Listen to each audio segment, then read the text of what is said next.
You are watching a master at work. Hi guys, it's Lupe from the Lupe Experience with a continuation of my Versace series of fragrance reviews. And what I'm doing is I'm reviewing a few of my favorite or worthy, I would say, fragrances from the house of Versace. And I'm reviewing this one not because it's my favorite, but because I feel like I have something important to say about it. And it's definitely one that I would recommend to other people. However, I don't like it. So let's get into this review of Versace Pearl.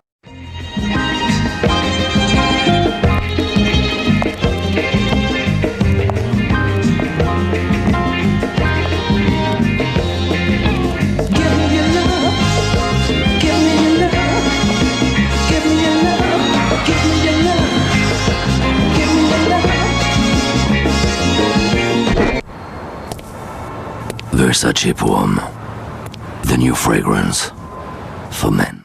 The first thing that we should say about this before getting into it is that Versace never disappoints with the beauty of their fragrance bottles.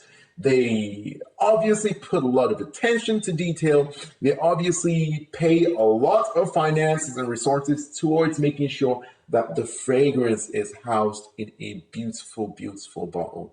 And this one is no exception to the rule. It has a lot of simplicity, but a lot of detail to it as well. It has, the Versace Gorgon head all over the place. It's very, very, very nice. However, the important thing is the juice inside. And it is tinted blue, colored blue. You can see it's not, the bottle itself is not blue, the juice itself is blue. And that points to the fact that this is a light, fresh, aquatic blue fragrance. The type of fragrance I typically do not like. I hate aquatic fragrances. If you didn't know that about me, you should know that now. However, I can admit that this one is well constructed, and if you like those sort of fragrances, you should definitely take a look at this one. If you like Acqua di Gio, which I absolutely hate and detest, you should definitely check this one out. However, I would say that Chanel's Allure Homme Sport is better than this one. It's an aquatic fragrance with very similar smells, basically the same composition, but just different balance to it. And it's done way better than this one. There's just no getting beyond the point that it smells synthetic, it smells sharp, it smells abrasive. It's supposed to smell clean and fresh, but it just smells cheap. This is not a fragrance that you're going to smell and anybody's going to smell you and say, oh, wow, that smells wealthy and exotic and opulent, and that smells rich. Wow, he smells rich. No, this is a fragrance that unfortunately does smell cheap. It does smell run-of-the-mill. However, that does not make it unworthy. You will probably get a lot of compliments with this one.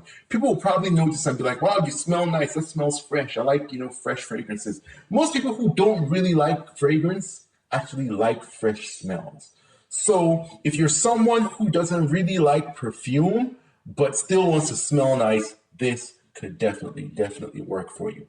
It smells of, aquatic notes, lemon, bergamot, neroli. There's tonka bean in the base. There's a little bit of a floral mid just to freshen it up with some rose and a soft woody base as well. But it's an aquatic fragrance at heart. Fresh, lively, energetic, bracing aquatic notes. It will be wonderful in the summertime. It will be wonderful to, wear on the beach. It's definitely a great fragrance to wear with a t-shirt and jeans on casual days. It's definitely one that will go well with a suit and tie for a very clean-cut, modern look. Definitely very youthful, very energetic, very vibrant. And so it's one that I would definitely recommend to young people. However, as I said, this is not a fragrance that I particularly like, but it's one that I would recommend to people who like aquatic, fresh fragrances. Much better than Acqua di Gio, but not as good as Chanel's Allure Homme Sport. Thanks for watching this review. Feel free to drop me hate comments in the comment section below, because I know that this one probably has fans. I just don't share in your joy, and I apologize. And as usual, smell well.